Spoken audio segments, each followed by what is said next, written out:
Alright guys, before we get this video started, I just want to thank all the support I have had starting off the channel. 6 subscribers, way more than I thought I would get. 13 views as it stands on my first video I made, where I imported over from my other channel, which this is my main creepypasta channel now. I'm amazed by how many people actually check me out.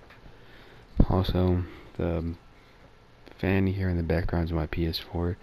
Of course, I don't have money to buy any good mics to cut that out, but this is as good as I could get.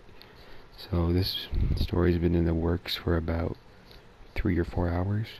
Part 1 anyways. Hopefully this is a multi-part series. And of course, I've created this story, as I do with all the pastas I post on here. It's called What Hides in the Dark.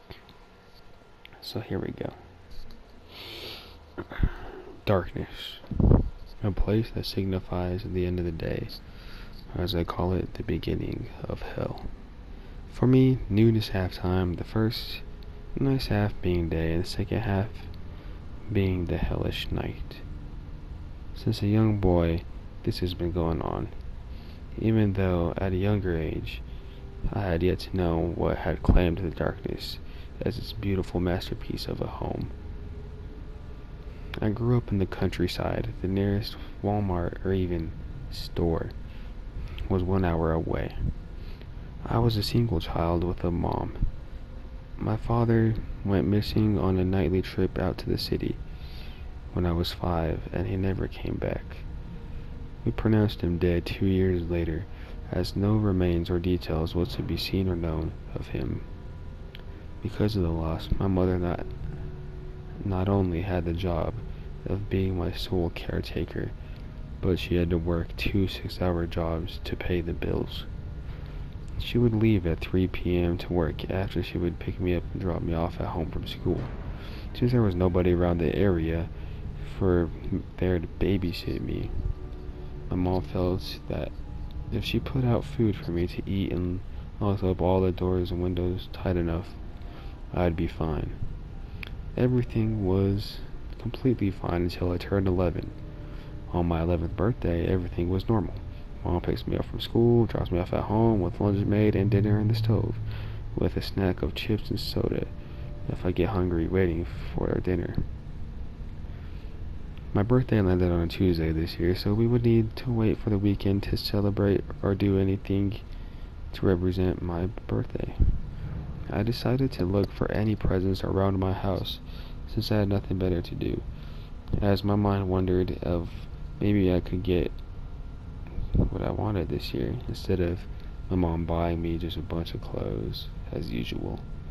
So, I snooped around the living room, moved to the laundry room, and then my mother's room. I checked her closet, but her small vault was locked. She always kept her keys on her, as she does not want to get robbed, and a home burglary were to happen if someone were to open it.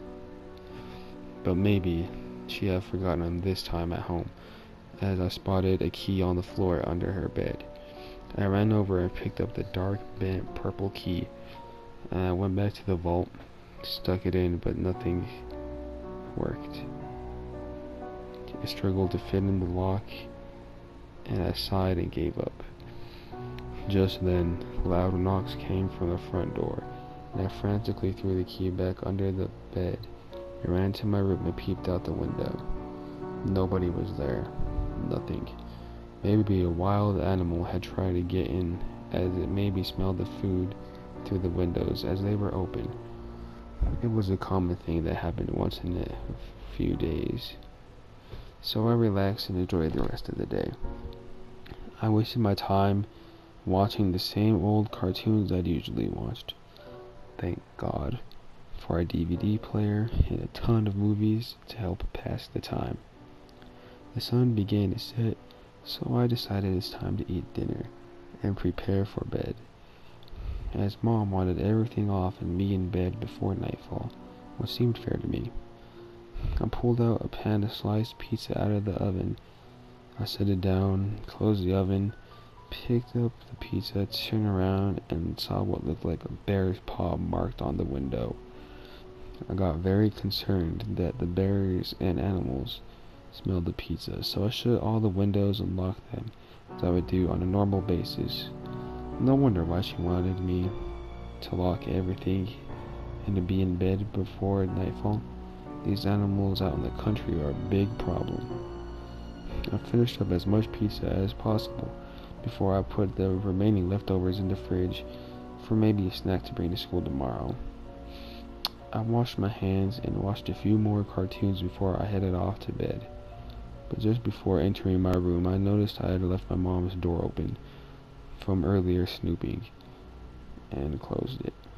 But just before it was completely shut, something caught my eye. It was the key.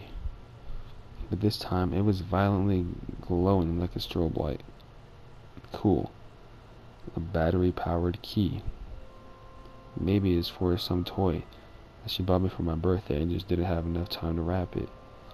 And maybe it looks like it's running low on batteries. But I don't want to snoop around and get into any trouble, so I shut the door and went to my room.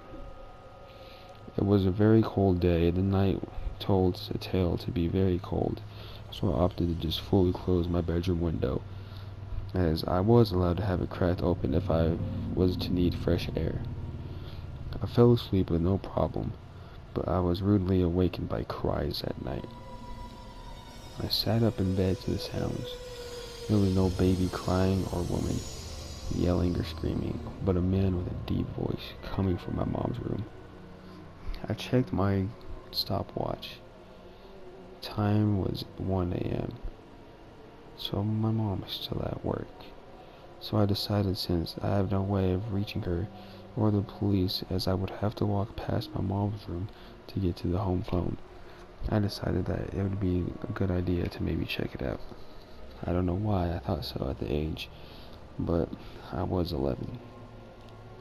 I tiptoed as quietly as possible toward her room.